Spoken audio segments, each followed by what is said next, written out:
مرحوم کے سامنے پیش کیا جاتا ہے، سب عام طور پر اظہار ثواب ہوتا ہے۔ یہ تو ماہ مبارک رمضان ہے، اس میں انشاءاللہ اتنا زیادہ ثواب بڑھ جائے گا کہ جس کے لیے بھی اظہار ثواب کی مجلس ہوگی وہ اتنا زیادہ دعا دے گا کہ اس کے روحانیت کی دعا انشاءاللہ جو لوگ موجود ہیں ان پر لگے گی اور وہ ترقی کرتے ہوئے دیکھیں گے کہ ہمارے مرحوم نے ہم کو کس طرح سے دعا دی۔ اور ایصال ثواب کا اگر دیکھا جائے تو ایک نظریہ یہ بھی ہے کہ انسان ایصال ثواب ایک تو اللہ تعالیٰ کی کرامت پر بھروسہ کرتے ہوئے اور دوسرے اپنے مرحومین کی زندگی اور بقا کی چاہت کے لیے یقیناً جو ایصال ثواب کراتا ہے وہ یہی سوچتا ہے کہ ہمارے ہاتھ میں تو بس یہی ہے کہ ہم سورہ العام پڑھ کے بخش دیں، ہمارے ہاتھ میں تو اتنی ہے ہم ایصال ثواب میں کھانا کر دیں، ہم ایصال ثواب میں افطار کر دیں، ہم ایصال ثواب میں کچھ ایسے محتاج کے لیے ذریعہ بن جائے جس سے اللہ اور رسول خوش ہو جائے۔ اور دوسرے یہ کہ ہم اپنی یہ سوچ رکھتے ہیں کہ ہم نے بڑا مختصر سا پیش کیا، لیکن جہاں پر ان اللہ علی کل شیء قدیر ہو، جس کی قدرت ساری کائنات پر محیط ہو، جس کی طاقت ساری دنیا پر محیط ہو، وہ ہمارے یہ سورہ الحمد کو، سورہ اخلاص کو یا مرحوم کے سلسلے میں جو ایصال ثواب میں کچھ بھی کیا ہے کھانے کے نام پر، صدقے کے نام پر، اتنا زیادہ بڑھا کر کے پیش کرے گا کہ یقیناً عام دنوں میں شاید ہم دن بھر ایصال ثواب کریں تو اتنا زیادہ ثواب نہ پہنچے جتنا آج کل پہنچ رہا ہے۔ صلوات بھیجا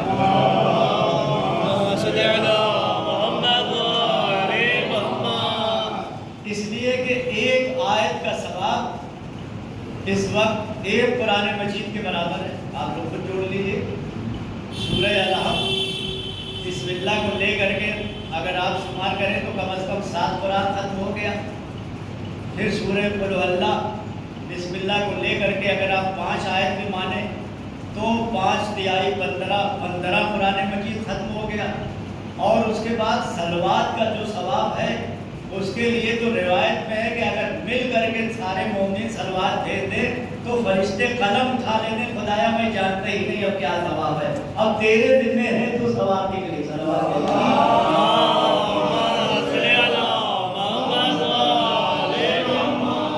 لہذا اس کی کرامت پر، اس کی رحمت پر اور اس کی رحمانیت پر بھروسہ کرتے ہوئے اپنے مرحومین کے لیے کچھ نہ کچھ ایصال ثواب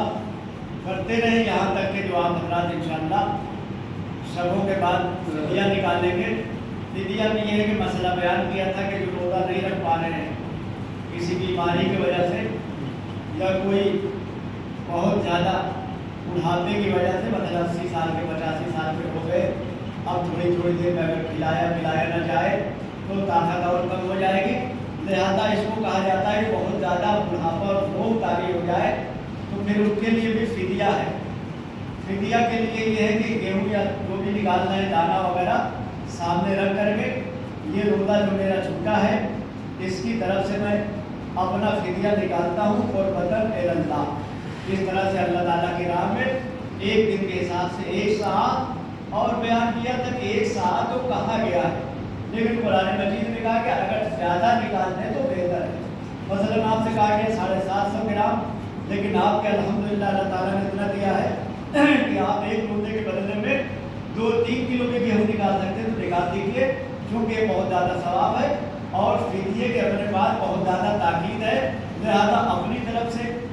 اگر والد صاحب کا چھوٹ گیا تو والد کی طرف سے، والدہ کا چھوٹ گیا تو والدہ کی طرف سے، یہاں تک کہ انتقال کر گئے ہیں اور آپ کو یاد آ رہا ہے کہ 2-4 سال بڑھاپے کی وجہ سے ان کا رہ گیا تھا فدیہ، تو ابھی بھی فدیہ نکالتے انشاءاللہ ایصال ثواب ہو جائے گا۔ صلوات بھیجا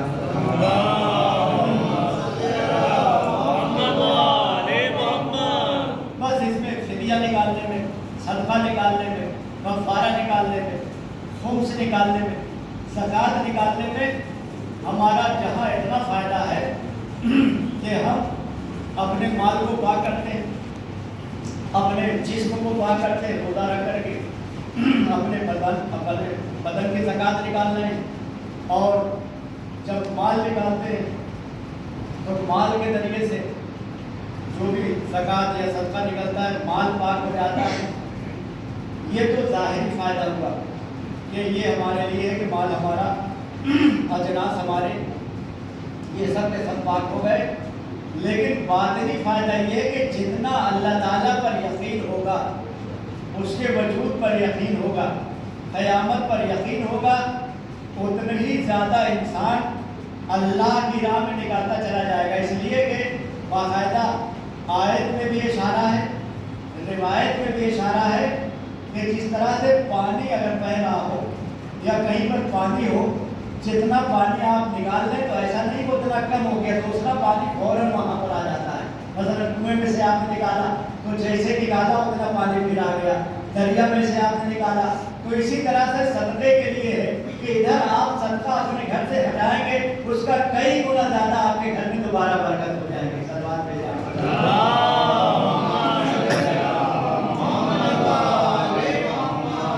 انسان کا عقیدہ خمس زکوٰۃ و خیرات و برکات و کفارات پر یہ بھی ہونا چاہیے کہ ہم ادھر دیں گے ادھر اللہ تعالیٰ برکت نازل فرمائے گا، اپنی رحمت و برکت کا نزول فرمائے گا۔ اور تیسری بات یہ کہ دو تین باتیں ایسی ہیں کہ جو ایسے مشہور ہو گئی ہے، وہ لقب ہے جیسے ابو تراب کے لیے مولا کی ایک خاص فضیلت ہے۔ ایسا نہیں کہ کوئی بیٹا آپ کا تراب تھا تو آپ کا جو ہے لقب پڑ گیا ابو تراب، کنیت پڑ گئی ابو تراب، نہیں، یہ اتنا پیارا لقب ہے کہ مولا متقیان کام کرتے ہوئے زمین پر بیٹھ گئے اور خاک میں اٹے ہوئے تھے، بہت زیادہ مٹی تھی لیکن خاکساری کی وجہ سے بیٹھے ہوئے تھے۔ رسالت ماں آئے تو فرمایا قم یا ابا تراب، اے تراب کے باپ کھڑے ہو جا۔ یہ لقب اتنا زیادہ پسند آیا کہ مشہور ہو گیا کہ آپ ابو تراب ہیں، یعنی کوئی بیٹا نہیں تھا، رسول اللہ نے فرمایا کہ یہ ابو تراب ہے، رسول اللہ کی دی ہوئی فضیلت ہے۔ اسی طرح سے جناب ابوذر کے لیے کہ جناب ابوذر ان کے جو ہے سر کا، یعنی کوئی بیٹا ایسا نہیں تھا جو سر نہ ہو تو آپ کو ابوذر کہا گیا، نہیں، بہت زیادہ ذرہ نشین، بہت زیادہ خاک نشین، ذر کہتے ہیں ذرہ، یعنی جو زمین کے ذرات ہوتے ہیں، بہت زیادہ اپنے آپ کو غربت میں بسر کرنا، اس لیے کہ آپ کے دوست کے لیے ہے کہ آپ کے ساتھی، آپ کے دوست جناب عمار،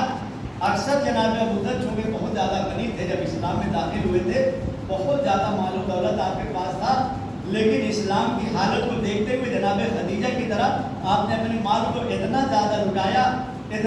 لٹایا کہ ابوذر آپ کا لقب پڑ گیا خاکسار، یعنی جو ایک دم درے پر رہتا ہو۔ جناب عمار کے لیے بیان ہے کہ جناب ابوذر کو صبح صبح دیکھا جاتا تھا کہ ایسا لگتا تھا جیسے درہم و دینار کی گٹھری لے کے جا رہے ہیں، بہت زیادہ درہم و دینار آپ کے پاس، لیکن شام میں کھٹکا مار کے جب پوچھا دیکھا کیا کھا رہے ہیں تو سوکھی روٹی پانی سے ایسے کہ مولا متقیان مولا کائنات کے لیے ہے استعمال کر رہے ہیں۔ تو عمار گھبرا کے کہتے تھے کہ صبح تو آپ کو دیکھا کہ اتنی بڑی گٹھری آپ لے کے جا رہے تھے درہم و دینار کی اور اتنی ٹائم سوکھی روٹی کھا رہے ہیں، تو مسکرا کے کہتے تھے جہاں بچا کے رہنا ہے اس بینک میں بھجوا دیا ہے، یہاں تو زبردستی کی زندگی گزر رہی ہے، جہاں میں نے بینک کھول رکھا ہے۔ سلوات کے جام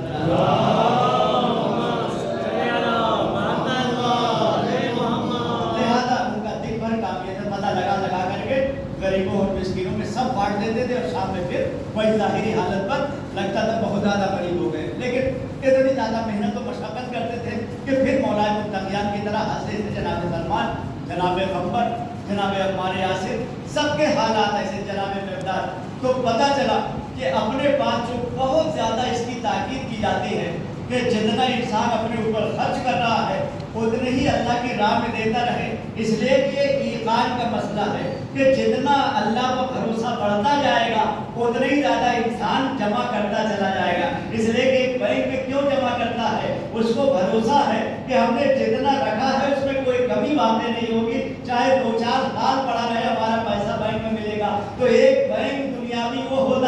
کہ آپ نے 1 روپیہ جمع کیا تو 1 ہی روپیہ کی حفاظت کرے گا، لیکن اللہ کا بینک ہے 1 بھیجتے جائیں گے 10 کے برابر ہوتا جائے گا، بلکہ آج کل تو 100 سے زیادہ برابر ہوتا جائے گا۔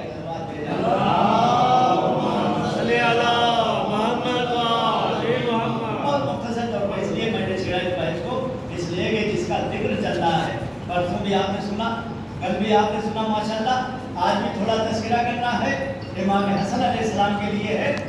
کہ ظاہری طور پر آپ کے حالات بڑے اچھے تھے، چونکہ مولا متقیان نے اتنا انتظام کر دیا تھا امام حسن اور امام حسین کے لیے، جو کہ مولا متقیان صرف باغ میں سینچائی نہیں کرتے تھے،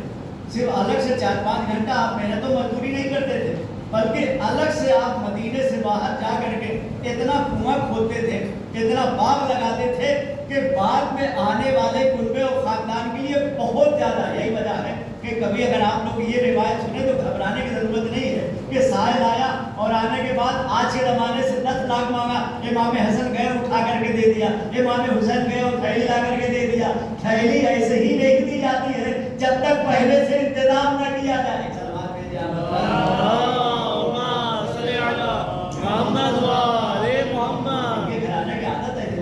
انسان یہ سب روایت دے کے گھبرا جائے گا، یہ کیا حالت ہے کہ گھر میں تو فاقہ ہو رہا ہے، گھر میں تو یہ پریشانی ہے، اور سائل آیا ہاتھ پھیلایا تو مالا مال کر دیا، کوئی غریب آیا تو امیر ہو کے چلا گیا، جائیداد والا نہیں ہے تو جائیداد والا بنا دیا، مکان والا نہیں ہے تو مکان والا بنا دیا، اگر مسلمان نہیں ہے تو اسلام والا بنا دیا، جنت والا نہیں ہے تو یہاں پر آ کے جنت والا بنا دیا، اللہ سے دور ہے تو یہاں پر آتے ہی اللہ سے قریب ہو گیا، رسول سے دور ہے تو یہاں پر آتے ہی رسول سے قریب ہو گیا۔ تو پتہ چلا کہ ایسا دروازہ تھا، ایسا گھر تھا کہ مولا متقیان نے اتنا انتظام کیا تھا کہ امام حسن امام حسین کیا اگر 100 فرزند ہوتے تو جیسے حسن لٹا رہے تھے ویسے لٹایا جاتا، جیسے حسین غریبوں کی مدد کر رہے تھے ایسے کیا جاتا۔ ایک سلوات صلی اللہ محمد بہت سرسری طور پر جیسا آتا ہے، بہت زیادہ تفصیل میں جیسے درس ہوتا ہے انشاءاللہ درس کی طرح سے کہ ان کے گھر میں ظاہری طور پر تھا، اپنے آپ کو مشقت میں رکھا تھا، زیادہ قرآن مجید نے بھی فرمایا ہے کہ بل تؤثرون انفسکم، بلکہ ایسا تھا کہ یہ اپنے نفسوں کے اوپر سختی کرتے تھے، ان کا نفس مصیبت میں رہتا تھا، یہ ان کے گھرانے والے مصیبت میں رہتے لیکن کسی اور کی مصیبت نہیں دیکھ پاتے۔ امام حسن علیہ السلام کے لیے ہے کہ زیادہ تر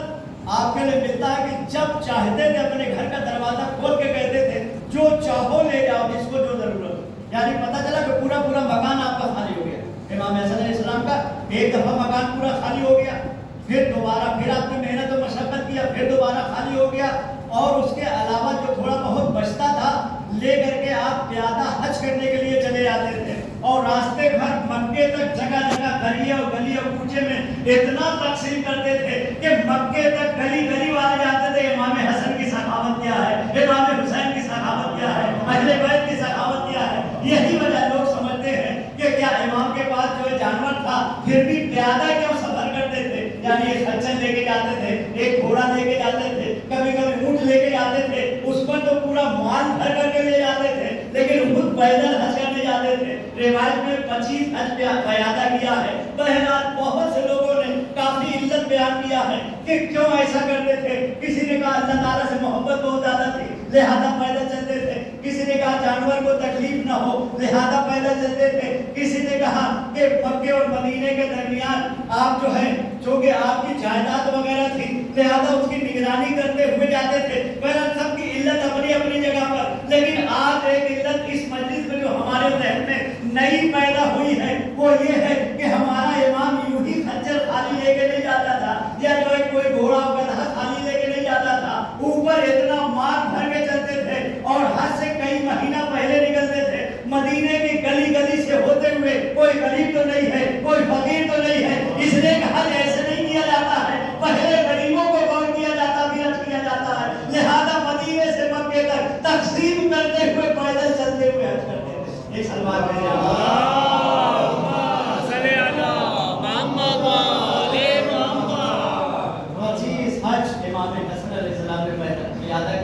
بقیہ اور حج تو آپ کے ہے ہی ہے کہ جو گھوڑے پر سوار ہو کر کے یا اونٹ پر سوار ہو کر کے یا خچر پر، لیکن 25 حج ایسا تھا جو باپ دیا تھا، اور کوئی زیادہ عمر بھی نہیں،